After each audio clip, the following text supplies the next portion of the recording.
We'll take it, right? Sometimes a point is a big point. Welcome to LAFC Plus, episode 30.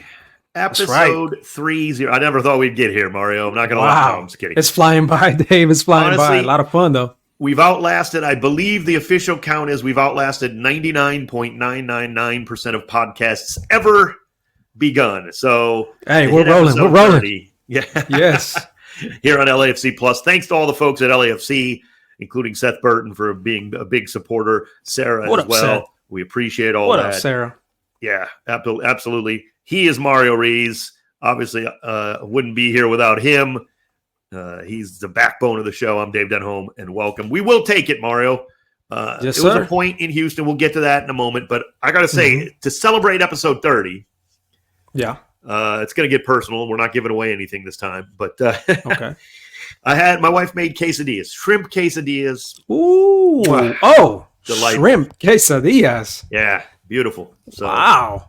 Because my daughter, who started school, recently, obviously went back, had Spanish class today. So that was her elective class today. So in honor of that, my wife made some quesadillas and beautiful. Oh, I love it. I'm hungry right now just thinking about it, David. Well, because my daughter's practicing, trilling the R's and working on her, her pronunciation and everything. So it was a good. She can learn from you because I know you learned some Spanish too. You got that Spanish down too, so she can learn from you. Muy poco. Come on, Dave. Very little, but yeah, she already probably knows as much as I do, but that's great. But yeah, so nice. Good stuff. As we record each week, full stomach, big meal. I love that. So yeah, no complaints. If I fall asleep midway through, you might know why though, because it was I ate maybe overate a little bit, but I know that's rare for me. But Mario and I, we go hit Holbox like it's our second home a lot of times. So yeah. When's the last time you were there, by the way? It's been a little while, hasn't it? Last week, like late last week. I go at least once a week. Yeah, that is long for you. Yeah, it's already been a week, so yeah, you're probably jonesing. So that is a little too long for Mario to be away from our whole body. Shout out to Lucy. He always talks to me about Angel City FC and LAFC, and she was talking to me about the boxing matches that were there the other day. So nice. Yeah. I love hanging out with her and chopping it up with her while I'm eating. Very cool. Shout out to Lucy. Yeah. Have I met her when we go? Yeah. She's been there a while. Yeah. She's I think I know who you're talking about. I don't really talk to her that much. Like you become friendly with her. I know that. So everybody knows her there. Yeah, she's been there probably since day one. I know who you're talking about. Sure. Great. Very cool. Look, it wasn't the best result, Mario, but wasn't the worst by any means. 0-0 when it's all situational, right? When you're talking about draws in MLS, especially. Mario and I always talk about you got to get 3 points. Just I don't care home, road, whatever, because dropping points is dropping points, right? But sometimes, in the rare instance, Mario, where a point is pretty valuable and a very good result. Not often for any team. You shouldn't think of a point as a very good result often. Very rarely, but this is one of those rare times in my estimation. It really was a good result, considering, right? Obviously, all things considered. You're missing 7 first-team players. I mean, that's always going to be a tough task to go out there to Houston. Yeah. And most of those 7 guys are usually part of the starting 11. But, LAFC still came out with a very, very strong starting 11. It was a new formation that they had to get used to. Practically all of your top attackers, they're out. So you had to get used to that as well. But I would say coming away with a point at Houston is not a bad thing, especially when LAFC have struggled on the road at Shell Energy Stadium in the past. So definitely missing, of course, Bawanga and Bogusz and Kike and all those goals that they bring. But this is only the 5th time in 27 matches, though, Dave, this year that LAFC were held scoreless. Scoreless, yeah. So keep this up on YouTube if you happen to watch the show on YouTube each week. We have a picture of LAFC. Can you put that back up, Mario? It's starting 11. It's starting 11 from this most recent 0-0 draw at Shell Energy. Strong starting 11. That's what I was going to say. Like when you consider the 7 players missing And if you need me to name them, you probably don't. But Denis, Kike Oliveira, Maxime Chanot, David Martinez, the list goes on and on, right? Bogusz, a couple guys just off my head. Mateusz Bogusz getting his first start. We'll talk more about these guys. And yet that's the starting 11. And if you need a refresher of that, go find out, go back and look at the thing. Mm-hmm. Same Houston Dynamo team, same starting 11, barely missing anybody. They had the injury to the sub, Lawrence Anali, a long-term injury. We wish him the best. Unfortunate injury to a young super player. But it's the same starting 11 that Houston brought out and won 2-0 against us at BMO. So, I would like to see any team around MLS, Dave, to play without 7 of their key players. Let me pluck 7 guys off your roster at my choosing. Let me see what your starting 11 looks like. Let me see how you come out for that, and we'll talk a little bit more about it later, but, Columbus was missing a couple key guys. And we saw what happened there. We saw what drastic happened. Difference. Now, I know in extenuating circumstances as the game wore on, we'll get to that. But yes, it made a difference. You're right. Yes. Granted, LAFC did not win. They didn't score. They didn't win. Okay, it's not a great result. We're above that. Our organization is not about celebrating draws, unless it wins you the supporter shield. You know what I mean? Like it's one game where you clinch the supporter shield or whatever. Then you can celebrate a draw if you need it. We're not about that at this club. But as Mario said, pull out 7 dudes from any other team and pull out 7 guys from Real Madrid, and I'll take my chances against them. Name the best team, your favorite team in England or what. Take out 7 regulars. Now, again, LAFC rotate. David Martinez is not yet a starter. I get that, but he's a key, talented player. Need him off the bench at times, no question. I get it. So it's not 7, your best 7 this year. I get it. But take any team around the world. Rip out 4 what or else 5 has starters. been very impressive to me, Dave, also, is that LAFC been playing very well on the road as of late. Absolutely. Undefeated in 7 straight MLS road matches. 5 wins on that road, too. Yeah. 0 losses, 2 draws, but those 5 wins are huge. That's a lot of points right there. And when you're a team that does very, very well at BMO Stadium, you're going to rack up a lot of points, and then you go out on the road and you get points as well. Yeah, and you're going to put yourself in a pretty good spot in your conference. Well, we need to, because let's face it, Mario, we only have 3 home games out of the final 8. So it is shaded towards the road. Of course, we've had more home games so far. 5 on the road, 3 at home only to finish the season. So, you better be good on the road, which LAFC are, if you want to make this push to get to the top of the West, which LAFC do. And, a big game this weekend will determine a lot of that, which we'll get to as well, because we're not just throwing in a little preview at the end where we just tell you what's coming up. This is a game where you got so many reasons, not the least of which is the rivalry, but even beyond that, the implications of this match we'll get to. But Mario, when you talk about, Dave, you also talk about those final 8 matches, and 3 of those are at home. And one of the big ones that is at home is Decision Day on October 19th versus San Jose. And I always look at that Decision Day when the schedule comes out because I want to know, is LAFC going to be at home for Decision Day? Because it always happens that day, it's called Decision Day. So it's like a lot of things are happening. Sure. A lot of people are going up and down. Teams are going up and down in the standings in that day because everybody's playing at the same time. It's a big day. To have that game at home is huge for those teams that have that home game. Yeah, I agree. And, we've been talking about it the last couple of weeks, and we want to keep harping on it. Because if you're a person who maybe listens to this show and maybe you're not even that into MLS, right? You're into other leagues, whatever. We're just so good at this. This is a great podcast. So you might even listen if you don't even care that much because we're so talented and modest. But we want to point out again on Decision Day, Mario's not just talking about who's going to win the West. There's, generally speaking, almost every match on the MLS schedule has an effect on the actual order of the standings, which again, we keep talking about. You don't want to go on the road and knock out games in the playoffs. If you can help it, you just don't want to do it. You'd rather be at home, of course.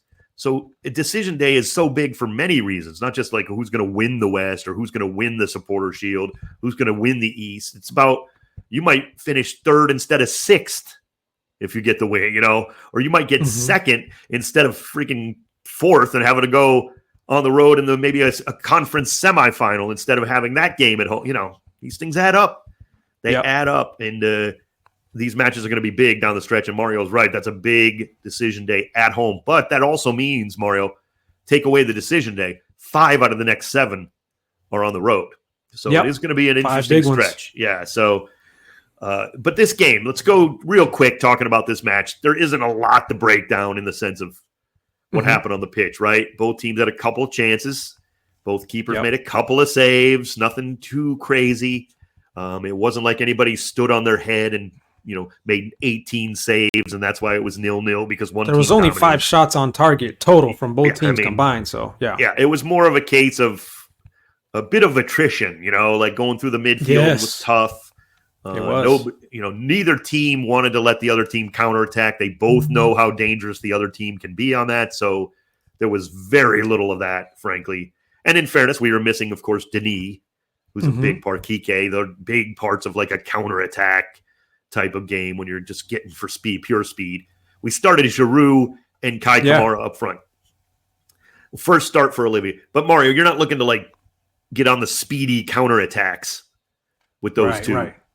For 90 minutes. It's just not the way they play. They're holding up the ball. They're getting other people involved.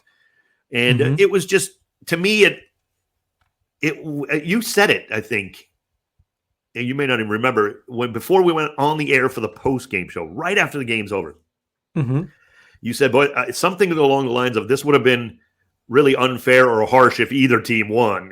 Neither one deserved it, I think you said. Yeah, nobody dominated. Nobody dominated this game like, they deserve to win. It was like you said, it was a hard-fought battle. Both sides, not too many chances at goal. But it was a good chance to see Giroud, get his 90 minutes in because they were shorthanded. So why not let him get the full 90 in there, test his fitness? He's still gaining his fitness. We still have a lot to look forward to with Giroud and what he's going to bring, what he's going to add to the team. Here's a little bit of a Cherundolo after the game talking about Giroud going the full 90. Yeah, look, I mean, the situation we're in right now is it's a little more defending than we would prefer and less possession than we would prefer. And, to get Olivier's qualities on the field for us, we need to control games a little better with the ball. And it's just the moment we're in right now. And he's still gathering fitness. And this was important for his fitness again tonight to get, a full game under his belt. And at the other moments where he was quite bright and very close to making a deciding play. So we're inching along, but we're still moving in the right direction. Yeah, it's scary to think that he's not even at his full potential yet as far as fitness and actually getting integrated into the team as well. He's still getting integrated, still filling it out. So when all that comes together, hopefully it's at the right time in the playoffs. And if this game would have been won by either team, it was in the first half. Olivier knocking down a ball perfectly to Ryan Hollingshead, who finished beautifully, as Hollingshead is wont to do, the way he can go. But he was a shade offside. Giroud was clearly offside, not by much, but clearly offside, to where it was a good call. Certainly nobody could make an argument, like, we got robbed or anything. It was an offside position. But I like what I saw in the sense of that can come off again. Giroud can always do that. If you feed him the ball correctly, he's going to lay it off correctly. And really, it was a perfect ball to Hollingshead, who really finished well. So, we were talking about that after. I expect to see that combination quite a bit. We did talk about that. Yeah, which Ryan is kind of scary. And Olivier. Yep. And, again, the thing with the Giroud is, his game is not about – he doesn't have to score 20 goals a year, right? He can have 10 and 15 assists. Yeah. And most of those guys up front, I'll take that right now, Dave. Yeah, I mean, as good as the scorers are in MLS, there's a lot of great scorers. Christian Benteke, even Luis Suarez, they can assist too. But Giroud, that's like his game too. It's not about just scoring goals. Like, those guys are scorers, rightfully so. But he's a football player, who happens to play at the 9 spot, and he can finish. Don't get me wrong. So the sky's the limit, really. And I don't even know, Mario, it may not explode or blow up this year. We've seen that in the past. He's got to get used to it. He's got to get used to his teammates. I like what you said, though. In the heat of Houston, and it wasn't like a broiling hot night there, which it can be, but it was, still 80 plus degrees. He went the full 90. Yeah. In a game that was really kind of, he got beat up and he did some beating up. Like it was a tough game. So I agree. That's matter a great of fact, the whole squad is lucky that they were out there in Houston, because in California it was a lot hotter than it was in Houston. So I'm pretty sure they didn't mind going out there this time around. He's probably hating practice lately more than he's hating playing in Houston. You're right. But yes. Also, we have to say, again, some of it gets tempered when you only, quote unquote, only get the draw on a 0-0. You still had a great shutout. 10th of the year for Hugo Lloris in that defense. So in MLS, I should say. They've had plenty more shutouts this year, but 10th in MLS. That's pretty darn good. So, again, that's a big plus. Even though you don't get the win, when you shut out an opponent, you don't lose. There's no chance. Hugo started all 26 regular season matches so far for the Black and Gold, and it's I think it's such a blessing, especially for the coaches, to be able to trust him, depend on him, to know that he's going to be there, he's going to be healthy, he's going to also play at a top level like he does. That's just so huge for the coaches and just for the team to depend on a guy like that, like Hugo Lloris, to be there every single night. I agree. So, we'll take it. Again, set it at the top. We'll take it. I did not hate the result by any means. Really good effort, gritty effort, missing 7 regulars. So I got to be honest with you. If you were to tell me out of the 2 Houston games, the one you'd get the draw, missing 7 players, you'd think that was the home game, quite frankly, out of the 2. But they do it on the road in a tough way to go. And good result. And one of the guys quick, Dave. Yeah, sure. Real quick before we move on, can we give a happy birthday shout out to this man right here? Oh, that's right. Kamara. Look at him with his headphones on and his backpack on like a youngster. You know what I mean? He takes care of himself. He's not 40. I mean, he's jumping out of the stadium. He's still jumping out of the stadium for those headers. He's a true pro in just like every aspect of the word. He takes special care of his body. But just wanted to say, happy birthday to Kai out there. The great Kai Kamara did turn 40 to begin the month. So we mentioned that on the broadcast. Obviously, that was the first game since he turned 40. But amazing. And it was the first game, I believe we had the stat from our PR team, Seth and Crystal and Alonso. First game ever in MLS where 3 players in the same team started at the age of 37 or older. So, correct. And, again, still to get a draw, out of that and battle in that heat and get a draw, like very, very good result. Very, very impressive. Yeah. Another guy who's impressive, of course, is a guy who was missing this match for the international window, and kudos to him. Congratulations to Mateusz Bogusz. He gets his first start ever. Well deserved, man. For Poland in the in Nations League over there in Europe, starting right along Robert Lewandowski. By the way, up front, it was pretty cool. Even just to see this, even to see the starter, the lineup sheet. Like Bogusz, Lewandowski. Of course, why not? Yeah, and, legendary. And so, Mario, you and I talked about it. He did not make the roster for the first match of Poland in this window. So obviously this must have been the plan pretty much all along, is that he would get that start up front, with Lewandowski in the second match of this window. So kudos to him. Now they did end up losing the match. Doesn't really, in the grand scheme, nobody's going to remember that in 50 years. Bogusz will remember that it was his first ever cap. He'll remember it if they lost, but so what, right? You're playing. Right. I mean, kudos to him. What makes this guy so special to you, Mario? There's a bunch of things. We could talk about so many things, but off the top of my head, I just think of his preciseness with his shots and the powerful shots that he has. So when you combine the accuracy with the power, I think that's very, very dangerous. That's a very dangerous combo. And then also, like on the other hand, he's not a guy that needs that much space. Yeah, he can get a shot off with just a little bit of space and put it on the frame and get you a real good shot on goal. Yeah. So that's just a couple of things. And also his confidence. His confidence is always just through the roof. Even with other scores that he has on his team, I always see him calling for the ball and like wondering like why I'm not getting the ball. I know I have Olivia. I know Denny's over there. I know Kike's over, but how come I'm not getting? He's like waving. Yeah, sure. That's just the confidence that he has, and I love that. I love that about him. But I'll take it a step further. It's a great point. Playing with a guy like Lewandowski or Giroud, he has that confidence, but he also is willing to pass the ball. Like, he's going to make the right play. That's the key. So he's going to take his chances, no doubt, and he wants a lot of chances. That's what a good player does. but he also can defer. He can find Denis. He'll find anybody who's open. He's not too selfish is the point. Like, yeah, you want that selfishness in your striker or in your men up front to the point of where it doesn't hurt you, and he doesn't hurt you with it. He makes the pass that he has to. So Giroud's going to love it. I think they're going to love playing together. We all know the rumors swirling and all that stuff, but for now, he's here, right? He's not going anywhere. So we're going to make a deep run. He's going to obviously be a massive part of that. He's going to have to play well, frankly. Yeah, 13 big goals and 5 assists from him this season, and he's been a key player for LAFC this entire year. So, well, it's also too. I mean, you have to have guys like him have these kind of years because Giroud is going to be double teamed all the time, because Denis is going to be triple teamed a lot when he gets the ball outside. And, you have to be able to move the ball quickly and find a guy like Bogusz who's going to get some space, maybe. He's in a great spot. Yeah, like you say, his shot he can finish from 25 and in as if he's in the, as if he was in the 18. So you need that when other guys are going to draw attention. No matter how good Bogusz is, they still got to double team Denis.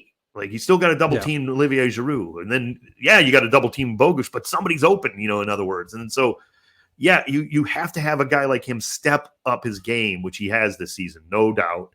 And so is Kike Oliveira, same thing. Like, you're going to get some chances. You got to be able to step up and finish and really elevate your game.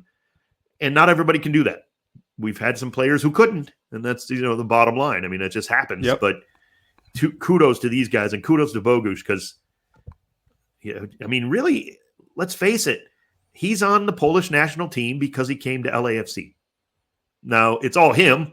A player still has to do it, Mark. But he was in the second division on loan from Leeds. He was in the second division in Spain. He wasn't going to get a look with Poland. Right. They're too high up. It's not.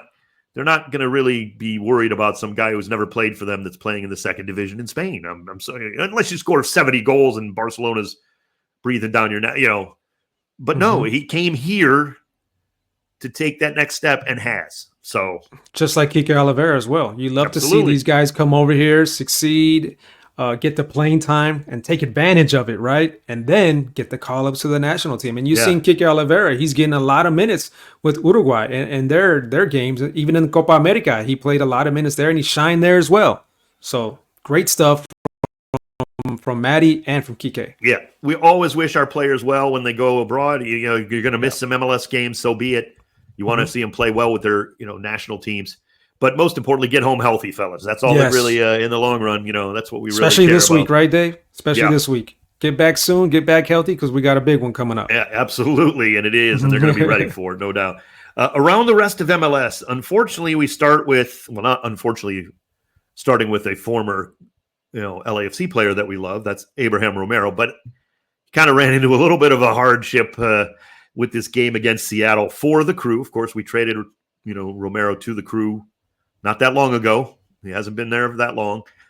Could not participate in Leagues Cup against us, obviously, because we were traded him in the midst of it, and he had already played for LAFC and appeared in the Leagues Cup. So he did not play against us in that game, but he had to be called into action because the Crew were missing both goalkeepers during this international window, and yet had the game against Seattle at home.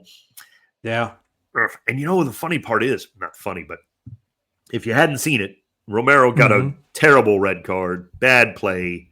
Yeah. I've never seen him do that in practice. Like, he lost his mind a little bit coming out of the box to try to get a ball that he thought he had to get. Wasn't close. Bad foul. Easy red card. Gone. Collides with his own defender and Jordan Morris. Yeah. It was nasty, So then the Crew doesn't have an extra goalie. For some reason, they couldn't put we're not going to get into the deep woods of the rules or if the Crew really knew better and should have done better, whatever. They didn't have an extra keeper or a backup keeper. Had to put in the midfielder Sean Zawatsky into goal. Yeah. Seattle, licking their chops, they get a 4-0 win. If you don't know the story and you just see the score, you're thinking, what in the world? Well, it makes a little more sense, unfortunately, once you hear about the way it played out. But Mario, it's funny because there was a play earlier in the half. One of the best saves of the year by Romero. I was going to say he was having a good game, Dave. He was. He had a clean sheet up until just about halfway through the match whenever he did get the red card. But and he was crew playing were missing well. a couple of key players, and Seattle really wasn't, frankly. So it was going to be a tough match, and he was playing great. You're right. And immediately when he got out of the match, Rusnak hits the next ball on a free kick, goal, and then 3 more goals after that, and it's a wrap. Well, a midfielder / keeper, you're in trouble. I mean, I know these guys are very talented, and maybe even a few of them played goalkeeper, but it was a long time ago if they did, So it's not like Ryan Hollingshead, who was a forward for a long time and still can, attack from his defensive position in MLS. This is different. The poor Sean Zawadzki, poor kid, has to go in there and try to. Hey, but even though they were down 4-0. Zawadzki, he still recorded a couple of good saves, and the Columbus fans, they were loving it. The fans were still there, and they were cheering him on anytime he just put his hands on the ball. It was like kind of cool to see that those fans stayed there, being down 4-0, and was cheering on their fifth string keeper? Not even a fifth string keeper. Lemonade out of lemons, right? Yeah, you got to have some fun with it at that point. You're probably losing, right? You're going to probably. Yeah. Once they get a goal, you're probably going to take it on the chin and give up a few. And you might as well have fun with it, I guess. You don't see it every. Look. This is for an old school line that has no disrespect to Sean Zawadzki. I have to say this joke, though, for all you old school MLS people who have been around since 1996 or maybe a little. Sean Zawadzki is no Mike McGee. That's all I'll say. We'll leave it at that. So, and if you laugh at that, you know what I'm talking about. Mike McGee, that's a throwback. Yeah, look it up. I'm not even going to explain it, but look it up. So we wish Abraham nothing but the best. Good kid. He'll recover from it. He knows what just rush of blood to the head, the old cliche, whatever. But he's a good shot stopper. And then we know why the crew were interested in him, no doubt about it. The difference, Mario, I want to talk about this. The difference between two teams in the East that I find intriguing, because only one of them played this weekend, but it spurred my thinking about this. Let's go to the Big Apple and talk about these two teams. It's a much different situation than the two teams in the LA area, of course. Frankly, I won't say we're so much better in LA, but the two teams are better historically as well, even in the short history that LAFC's been around. But I mean, the two New York teams are good. 4th and 5th, respectively, in the East, with the Red Bull just slightly ahead now, 43 points. NYCFC still kind of up and down a bit, 39 points. They're in 5th. But it got me thinking, Mario, the difference between these two clubs, because the Red Bulls go out, another home game, 1-1 draw with Sporting at home. And I know that, they were missing Emil Forsberg for this match. It's not about just this game, and they've made some signings a little bit. But the difference I see is I think NYCFC is still a better organization. Yeah, you're taking it deep. Yeah, because if you're the Red Bulls, how you have not gone out and got a true striker, top quality, like Lewandowski. I'm talking, you had Thierry Henry in the past. I get it. But that's my point. Forsberg is great. No question. They have some ambition. They got Lewis Morgan. They've got some talent. We saw him give us fits, right? Yeah. But Mario, if they had a striker, wow. My gosh, if you just had a striker, at least to their credit, they're getting away a little bit from the kind of style they were playing, where it was just literally they did not want to connect two passes together. It was just long ball, chase it down, press up high. They still do some of that, but it's much more efficient. They're a good team. Yeah, they're a good team. I've liked them since the beginning of the season. We've talked about them since LAFC Plus episode 1. We talked about them. And maybe they'll finish higher than NYCFC in the standings, right? Maybe they will. No question. NYCFC is still a more serious organization. And that's what I think has got to be frustrating to Red Bull fans, because it's not as though they haven't done it. Like Thierry Henry. I mean, people may forget that, or if you're too young, he was great for Red Bull New York. They did not mess around. They had Rafa Marquez, and for some reason, it's just that blind spot up front with this 9 spot. It's not much else, honestly. They got talent. as Mario and I have outlined. But NYCFC, I feel like NYCFC is a little bit more cohesive on the field. I know you're talking about as a club, but I feel like NYCFC is a little bit more cohesive, and New York Red Bulls a little bit more individual play. They have great talent. I just yet to see them just come together and bring it all together. Yeah, and it's not like they're bad. Like you said, they're fourth. They're fourth in a tough East, rather. Mm-hmm. Very tough. Only one loss at home. Only one loss at home, but 6 draws. It's just, again, it's not so much even with the results, because it's like the organization can say, well, look, we're fine. Like, we're fourth in the East. We're doing good. We're going to have a good, we're going to be better than NYCFC maybe in the regular season. But I don't believe the fans are buying it anymore either. I mean, in that sense, like you're New York. I mean, those two teams, come on. Is there a comparison? They got to be in the hunt how they go about their business? I mean, even Man City, owning or, being part of NYCFC's, the family of whatever. Mm-hmm. I mean, even New York City FC should be a little more ambitious in my estimate. I mean, really. Yeah. Again, they've done the Pirlo thing. They tried the Lampard, they tried that stuff, whatever, David Villa. Wasn't a success. But then they end up winning, right? They've already won a cup, in fairness. So I'm not trying to say that they're not, but that market overall, huge market, it's ready to explode. I mean, yeah. And to credit NYCFC, they're getting a stadium. Red Bull Stadium is awesome. So kudos to them. They, that organization stepped up for that. It's a great venue. And the fans, NYCFC could take off with that new, in Queens. I mean, so I'm hopeful. Don't get me wrong. I'm kind of hopeful for both, but I think there's NYCFC a lot of potential, Dave, with that. Yeah, I mean that culture there, just that lives there in that area, just all the different diversity that's there. I mean, if you did what LAFC did, before the team was before the players were even put together, the culture that LAFC built, if you can do that somehow, some way with those New York teams, oh my goodness, that hasn't been done yet. I don't think. I mean, they're doing okay. Yeah. They're doing well. They won an MLS Cup of it, but if you can build that culture within that stadium, within that fan base, that would be amazing for New York. No, I couldn't agree more. And, hopefully that will happen. Yeah, absolutely. Mario, one final thing on here. Now that we're about in this final drive to the playoffs, right? We're past the Leagues Cup now. Everybody's back in action. Yeah. Here we go. What team disappoints you the most considering their talent versus their results? Right? Because this is an easy one. This is an easy one for me, Dave. Yeah.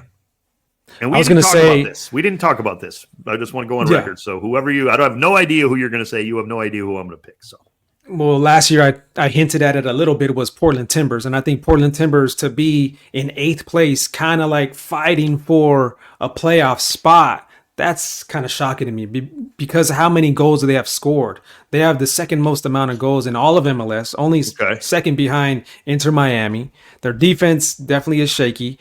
That's why they're not, higher up in the rankings. But they do have all that talent, that scoring talent. They do have Maxime Crepeau in goal. We've seen what Maxime Crepeau has done with us, winning the MLS Cup with us. We've seen what Maxime Crepeau has done at Copa America. But for some reason, they're not being able to get results, and they have a very mediocre record. It's like a 50-50 record. It's almost like 11 wins, 7 draws, and 9 losses. Yeah. That's a 500 record right there for a team that has that many, scoring talent. Yeah, it's why I didn't pick them is that they are on the rise lately too. So maybe they finish strong. I think they can. Because I think the way you talk about their talent is right. You're absolutely right. So I don't hate the pick. I just didn't pick them because I see them on the rise lately. They're really starting to. So maybe they'll put it together the rest of the way. If they don't, then you're 100% right, even more so than my pick. But my pick is FC Dallas, a team that's on the outside looking into the playoffs. Doesn't mean they won't make it.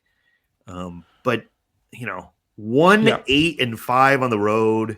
They just. I mean, they're good at home, but their record's bad because they're so bad on the road.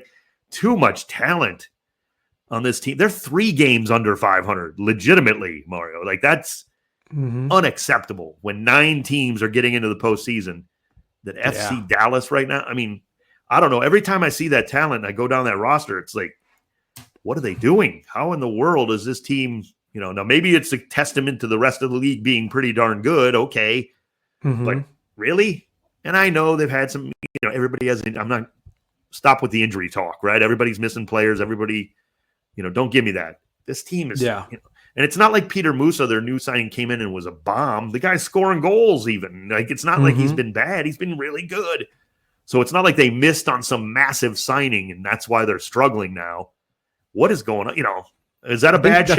I think you're right. No, I think you're right. But there's a lot of parity. There's a lot of talented teams on East and the West. And right now, the West is really, really, really getting bunched up. So it's tough for teams to break through. And if you're fighting for one of those playoff spots, you really got to get wins. You can't be dropping points at home. Yeah. You can't be getting too many draws. You got to pick up these wins. Well, I like our shouts for both teams because of the parameters we put on it, the talent versus the results, because no disrespect, but like the Earthquakes, like I'm not going to pick them. Of course they're having a bad year, but they're not as talented. I mean, it's just, they need roster help. The Sporting Kansas City, they're old and they need some roster help. They're not having a good year, but we're talking about teams that should be better because of the roster. And I think those are two pretty good shouts, quite frankly. So good stuff there. Hey, hit us up. You can hit me at Talk Soccer on Twitter. What's your X, Mario? Where can they DM you on X or Instagram and all that? At I am Mario Ruiz. At I am Mario Ruiz. That is on Twitter and on Instagram as well. Yeah, give us your thoughts on which team is like the most disappointing based on their talent, not just results. Because of course Chicago Fire are disappointing, but quite frankly, I didn't expect anything of them, so they're not really, like they don't have enough talent, but. So, who's the talented team that's really disappointed you this year in MLS?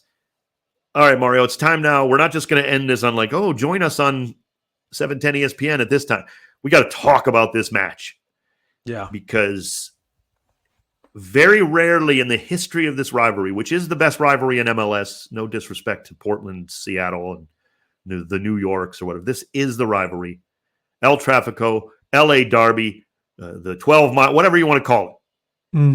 LAFC at LA Galaxy, third and final regular season meeting this year. LAFC have swept them so far. And Mario, this is one of the, games we always circle, of course. There's no doubt just for it being the rivalry. But man, this might be the most regular season implications on one match of these two teams that I can remember. I could be a little off on that, but this is the biggest in terms of the actual standings where these two teams have ever been. And sometimes, Dave, for these derby matches, you say, we're going to throw the record books out because, it doesn't matter where they are in the standings because this is a derby match and anything can happen. And, sometimes there's a team at the bottom of the table and they come out fighting and they beat up on that team that's at the top of the conference. But no, this one, both teams are at the top. This is a massive game. This is a massive game for so many reasons. Yeah. LAFC is already beaten, like you said, they've already beaten the Galaxy 2 times so far this year. Neither one of these teams has ever swept each other in this derby rivalry, right? So this could be a first. LAFC going into Carson, looking for that season sweep. That would be devastating for the Galaxy, and that'd be awesome for LAFC because LAFC is only 4 points behind. 4 points behind Galaxy for that top spot in the West. And with 2 games in hand, this is a massive, massive game, Dave. Yeah, exactly. Because this is a 6-pointer, we know that. But with those 2 games in hand, as Mario said, 4 points behind. You win and you're a point behind. Yep. Right? Or 2 points. I think they're 5 behind. No, we are. I'm sorry, 4 because we drew. 4 points. That was one of our. You're right. That was one of our games in hand against Houston because Galaxy didn't play. So if we win it, we're 1 point back with 2 games in hand. This is what I've been saying even since before the show and last week, whatever. The Galaxy cannot win the West if we beat them on Saturday. Cannot. Now, mathematically, yes, they can. I get it. And everybody still has to go out and play. But I'm telling you, we win the West if we win that game. They just will not recover from that. Now, if LAFC were to drop that game, we still have the 2 games in hand. It's not over by any means. But you are 7 points back. So you're beyond the 2 games in hand. Right? Even if you were to win those 2 games in hand. In other words, if the Galaxy beat LAFC, they control their own destiny. They win out, which probably wouldn't happen, but they can't be caught. bottom line, right? So it so much hinges on this. Like, it is just, yes, we've played playoff games against them. Those are always bigger, no doubt. Yeah. And we've beaten them in the playoffs every time. But for regular season, man, the Galaxy haven't been good enough most of the time for those games to mean anything, really, in terms of the bigger picture of the West or the MLS. Of course, they meant something. And yes, they even meant something to one team in the standings. Usually it was us, or it was the Galaxy trying to like make the 9th spot of the, or whatever for a lot of those times. They weren't good enough, but they were trying to like hang on to their season or whatever. But man, this is what we want, though, in my opinion. And both teams are looking different coming into this one too, because both teams have added some big names. Olivier Giroud for LAFC, Marco Ruiz for the Galaxy. Both of them are going to play and experience their first El Tráfico derby, so that adds another interesting layer to it. And the battle for Los Angeles bragging rights as well. So there's just a lot going on here this Saturday, and Carson is going to be intense, entertaining, never disappoints. So now I'm going to ask you, fans of the podcast, and those of you listening, I think Mario knows what I'm about to say anyway. So I'm going to ask you, as you're listening to this, why would you think, dear listener and viewer, if you're watching on YouTube, why would you think I'm upset that Joseph Paintsil is out with yellow card accumulation for this match? Because why would you be upset? He's a great player. He's having a great year. And, you're the LAFC voice, right? Why would you? I am upset that Joe Paintsil.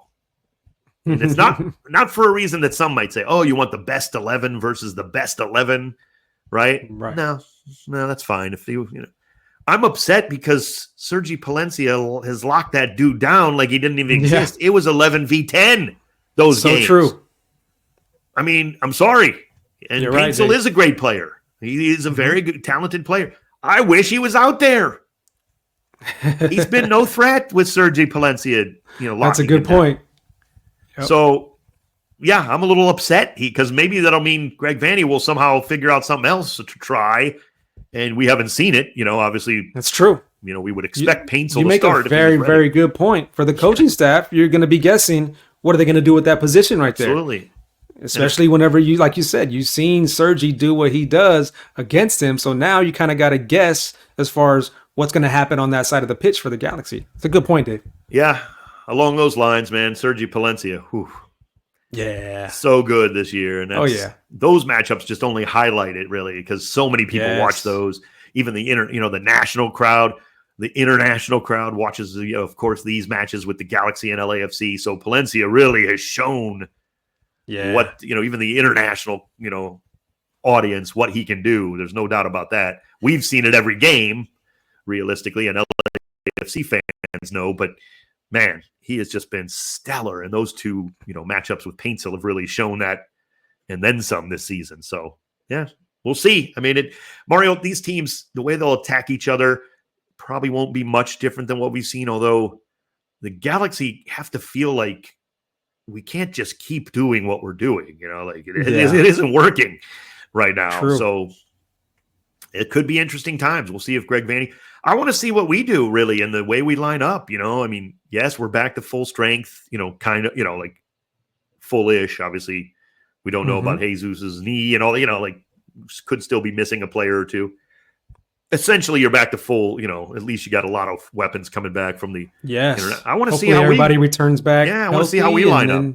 Yeah. Are we going back to the 4-4-2 or 4-3-3 rather that we have been playing for, a number of years? Is Giroud ready to start for good now or is he still building back up? You would think, but I mean, we'll see. Hopefully he's 100%, see how he came through, see how Kai is feeling, see how all these guys, but it's more about also just it's interesting because it is a bit of a chess match. We shouldn't really want to do much different than we have against them. But yet you also, as you said, you have to kind of anticipate they might want to do some different things because it hasn't worked for them. So what are those different things? I think the first 15 minutes are going to be really cagey in this match. Oh, yeah. Like, if somebody can get a goal early, that'll be a big plus because I don't think either team really should even expect to score early, quite frankly, based on just kind of the chess match that's going to go on tactically and trying to figure each other out, If you get a chance early, it'd be great to bury it, though, because that would be massive, especially on the road. Galaxy's going to try to come out and ride in their crowd, come out on the front foot. And if you can get one early, if you're LAFC, that'd be massive for the game. All that pressure. Yeah. That's the thing about these derby games. They're so different. It's like, yes, every goal is massive in every match for football. There's just so few of them. It doesn't matter what level. Every goal is huge. But like in these derby games, it just changes everything. So I feel like once that first goal goes in, it opens up the can of goals. Well, that's they true. all start coming in after that. So that is true in this rivalry. There's no doubt. Yeah. My goodness. Maybe a little less so, like, I guess under Steve. Frankly, a little more defensively kind of sound, if you will. I mean, but back in the day, goodness gracious, the first goal was just the appetizer, man. You'd expect 5 or 6 more in those matchups, no doubt. So, but they're always interesting and always fun, especially for the neutral. They're gut-wrenching for all of us when we have to watch them because they're just so tense. But, you're not going to want to miss it, bottom line. And Mario and I will be there. We'll have this match for you, LAFC at LA Galaxy Saturday at Dignity Health Sports Park. Pre-game 7 p.m. on 710 ESPN and the ESPN LA app. Kickoff around 7:40. Cannot wait to call this one, Mario. These are always special. Yeah, make sure you guys join us. I know the Canelo fight is happening, so this is what you do. You do LAFC, and then right when the final whistle goes, you turn on the Canelo fight. You can watch Canelo whip some butt, because Canelo's going to whip him anyway. That's no contest for Canelo. So I mean, realistically, just watch LAFC. LAFC, LA Galaxy will be a far superior sporting event in the sense of you don't know who's gonna do what. We know what's gonna happen in the Exactly. Yeah, absolutely. So LAFC, LA Galaxy Saturday, pregame 7 p.m., 710 ESPN and the ESPN LA app. Mario, great stuff as always. Episode 30. Baby. Episode 30 now in the books, dude. Can you believe it? I love it. Let's do it. Great stuff. Take care.